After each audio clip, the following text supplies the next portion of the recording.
जोंनि त्रिपुरा जत बर'नि बागै ताबुक जोङो आवाय खालायो जे माननीय high court first week of November बिसिङो इलेक्शन मा पाइनाय काउंटिंग मा पाइनाय जत किछु पायै अब मा हमनानै पक्षेव हाईकोर्ट राय रिखा अब्लानो जों जत बर'नि जनग्रहनि बागै ताबुक त्रिपुरा मोथानि प्रेसिडेन्ट हय आं आवाय खालायो ताई आं चिनी मोथानि पक्षेव चिनी लर्नेड हाईकोर्टनि एडवोकेट जा दंनाय ब्राउनो खा खालामनायाव ताई एप्लिकेन्ट खालायनायाव मिन्टु देबबर्मा अरूप देबबर्मा मिन्टु बाई रश्मिता देबबर्मा एच देबबर्मा ब्राउनो जों चिनी मोथानि अङै जनसाधारणनि पक्षे ब्राउनो खा खालामजानो ब्राउजे निलियानि बागै अब हाईकोर्ट tlangka এবং বনি লগে লগে চিনি প্রমিসিং এডভোকেট লোক ব্রাও যে মামনি তো বখাই নো ব্রাও আর্গুমেন্ট অফ ইউনো अब তিনি রায় অংকা 13 তারিখ আতালি 13 তারিখ अब রায় অংকা अब তুমি আবাই খাই থ্যাংক ইউ সো মাচ এবং আপনাদের কাছে আরো আমরা অতিরিক্ত একটা ঘোষণা করতেও চাই যে আজকে আমাদের চেয়ারম্যান মাননীয় মহারাজ প্রদ্যোৎ কিশোর উনার সঙ্গে আলোচনাতে আরেকটা সিদ্ধান্ত হলো যে 26 তারিখে এই মাসের 26 তারিখে এইখানেই আমাদের ডিস্ট্রিক্ট ব্লক তারপরে সমস্ত MDC including chairman CM deputy CM EM তারাও থাকবেন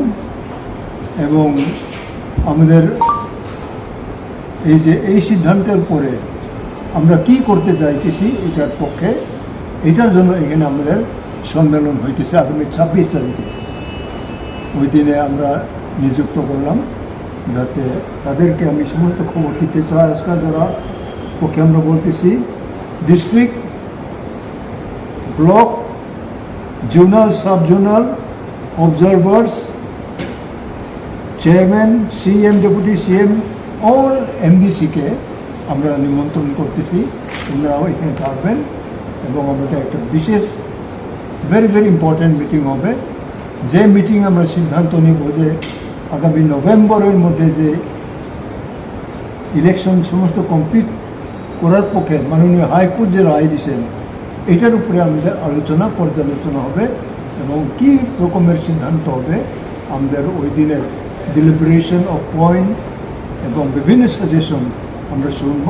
তারপরে ওই দিনেই আমরা সিদ্ধান্ত নেব আমাদের ইলেকশনের কৌশল কি হইতে পারে সেটা হইতেছে আগামী 26 তারিখে এই মাসের 26 তারিখে টাইম একটা দুপুরে একটা এরকম সময় আপনারা কি নির্বাচনের জন্য প্রস্তুত নিশ্চয়ই আমরা প্রস্তুত এবং এটা কার্যকরী কেমনে করব ফিল্ড হোক গ্রাউন্ড হোক আমরা ওই 26 তারিখে একটার সময় থেকে আমাদের আলোচনা আরম্ভ করব এখন আমি আমার দুই নেতৃত্বর কাছে ওনারা যে কীভাবে সাবল করছেন কোর্টে ওইটার উপরে ওনাদেরকে আমি একটু সময় দিতে চাই আপনাদের কাছে একটু হাইলাইট করব আমাদের কাছে হাইলাইট করব থ্যাংক ইউ এখানে যে আজকে যে প্রেস কনফারেন্সটা করা হলো যে বছরের উপর হয়ে গেল বছরটা প্রায় 1.5 বছরের উপর যে আমাদের আইডিসি এরিয়াতে ভিলেজ কমিটি ইলেকশনস যে আটকে রেখেছিল সরকার পক্ষ থেকে বিভিন্ন সময়ে বিভিন্নভাবে মেমোরেন্ডাম বিভিন্ন রকমের আলোচনা করা হয়েছে কিন্তু তারপরেও তা সত্ত্বেও স্টেট গভর্নমেন্ট এবং স্টেট ইলেকশন কমিশন কোনো পদক্ষেপ নেয়নি ভিলেজ কমিটি ইলেকশন করার জন্য তো তারপরে আমরা সময় দেখেছি আমরা অনেক ত্রিপুরা মতের পক্ষ থেকে সরকারে আসার পর এডিসিতে বিভিন্ন আলোচনা পর্যালোচনা হয় কিন্তু তা সত্ত্বেও কোনো ফান্ড এবং কোনো ডেভেলপমেন্ট কাজ ভিলেজ লেভেলে চলছিল না এবং পুরোপুরিভাবে মানে বন্ধ হয়ে রয়েছিল তো তারপরে আমরা এই পিআইএল ফাইল করি আমাদের স্যার বলেছেন যে দুজন পিটিশনার আমাদের ইয়াং লয়ার্স রাজেশ দেববর্মা এবং ডালিয়া দেববর্মা ওনারা পিটিশনার হয়ে কেস করেছেন আমি মিন্টু মিন্টু দেববর্মা, তারপর আমাদের টিম রয়েছে আরও। আমরা সবাই, আমার পরিচয় অরূপ দেববর্মা। আমরা কেস ফাইল করি এবং বিগত প্রায় 1.5 মাস যাবৎ আমরা কেস ফাইট করেছি কেসটাকে নিয়ে, এবং লাস্ট 13 তারিখ আমাদের জাজমেন্ট পাস হয়। তো সেখানে আমাদের বলা সাপেক্ষে রাখে না যে আমরা কেসটা জিতেছি, এবং আমাদের সবারই বলতে গেলে আমাদের মথার চেয়ারম্যান হোক, আমাদের সবাই, আমাদের মেম্বাররা সবারই জয় হয়েছে। তো আমাদের এদের বলতে চাই যে আগামী নভেম্বরের ফার্স্ট উইকের মধ্যে যত প্রসেস আছে ইলেকশনে সবগুলি কমপ্লিট করতে হবে, including results. First week of November সব ইলেকশনের যতগুলি প্রসিজিওর আছে সবগুলি কমপ্লিট করে নতুন করে 587 ভিলেজ কমিটি তৈরি করে প্রস্তুত করে দিতে হবে। এটা হচ্ছে আমাদের কোর্টের রায়। তো আমরা সবাই খুশি এই রায়কে নিয়ে, এবং আগামী দিনে আমরা তা নিয়ে সেটা আমাদের মধ্যে আলোচনা হবে কিভাবে আমরা এটাকে ইলেকশনের জন্য প্রস্তুতি নিতে পারি প্রমোটার পক্ষ থেকে। এটাই মেইন বিষয়। 1.5 বছর যাবৎ আটকে রেখেছিল, এটা কোনো কারণ, সেরকম কোনো শক্ত কারণ দেখাতে পারেনি। আমাদের করোনার কারণ হয়ে দেখিয়েছে একটা, কিন্তু আমরা দেখেছি যে এই কারণের সত্ত্বেও কিন্তু ত্রিপুরাতে অনেক ইলেকশন হয়ে গেছে। আমাদের মিউনিসিপ্যাল ইলেকশন বলুন অথবা বাই ইলেকশন বলুন, তারপর মাঝখানে আমাদের এমপি ইলেকশনও হয়ে গেছে, কিন্তু তা সত্ত্বেও আমাদের এটা পুরোপুরিভাবে আমাদের রাজ্য সরকারের একদম কি বলবো, এটা কেয়ারলেসনেসই বলা যায়, যে আমাদের এডিসির জন্য ওনাদের কি মাথায় সেরকম কোনো চিন্তা থাকে না নাকি, এটা বলতে গেলে সেটা অনেক টাইম হয়তো বা দেখে যেতে পারে। সুতরাং আমরা এটা তাই বলবো যে ওনার গাফিলতিতেই, ওনাদের ত্রিপুরা গভর্নমেন্টের গাফিলতিতেই সেই ইলেকশনগুলি আটকে রেখেছিল এবং ডেভেলপমেন্ট প্রসেস পুরোপুরি আটকে রেখেছিল। আরেকটা ব্যাপার, এখানে রাজ্য সরকারের পক্ষ থেকে তারা বলছে যে এই যে ব্রু যারা নিউলি রিহেবিলিটেড হলো ত্রিপুরাতে, অনুমানিক প্রায় 1 লক্ষ ভোটার, এটা তাদেরকে ইনক্লুশন করা এবং কোন কোন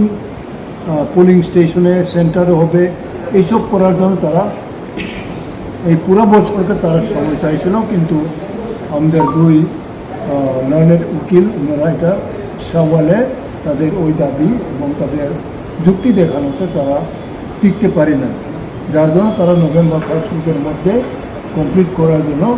মাননীয় হাইকোর্ট রায় দিয়েছেন। All the learned print medias,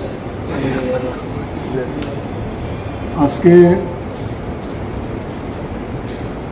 আমাদের স্ট্রাগলের, আমাদের বিভিন্ন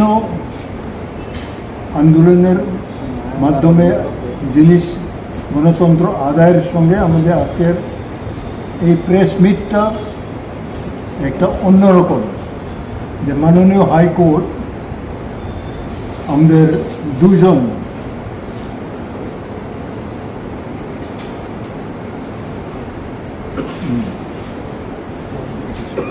পিটিশনার রাজেশ দেববর্মা এবং মিস ডালিয়া দেববর্মা, ওনারা 2জনে হাইকোর্টে কেস করেন আমাদের এডিসির আন্ডারে 587 ভিলেজ কমিটি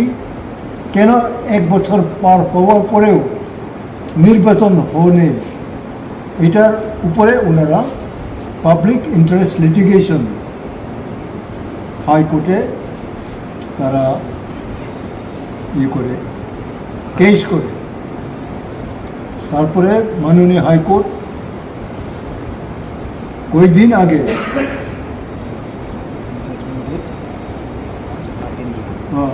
13 জুলাই একটা রায় দেন, যাতে ফার্স্ট উইক অফ নভেম্বরের মধ্যে ইলেকশন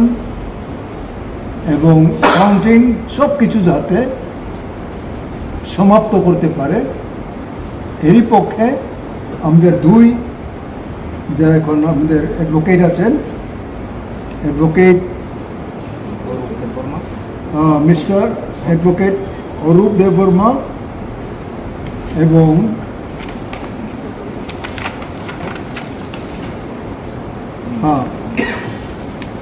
লর্নেট মিন্টু দেববর্মা, অরূপ দেববর্মা, রশ্মিতা জামাতিয়া, এইচ দেববর্মা। ওনারা আপকামিং আমাদের প্রমিসিং স্টেট লেভেল হাইকোর্টের ওনারা প্র্যাকটিস করেন। ওনাদের কাউন্টারে ওনাদের বিভিন্ন কৌশলে মাননীয় হাইকোর্টের চিফ জাস্টিস ডিভিশনাল বেঞ্চ ওনারা এই সিদ্ধান্ত আসেন যে by first week of November election counting সহ সব কিছু যাতে সমাপ্ত করা হয়, এরই পক্ষে জাজমেন্ট ওনার দেন। এটার কপি আমাদের হাতে আছে। কাজে আজকে আমরা এটাই ঘোষণা করে আমাদের ত্রিপুরা মথার পক্ষে আমি প্রেসিডেন্ট এবং আমাদের চেয়ারম্যান ওনার সঙ্গে আলোচনার পরে এই টাইম এখানে করা হয় যাতে এই ডেভেলপমেন্টটা সমস্ত ত্রিপুরার জনসাধারণের পক্ষে আমরা এটা ঘোষণা করি। তিনি जों हाइकर्टनि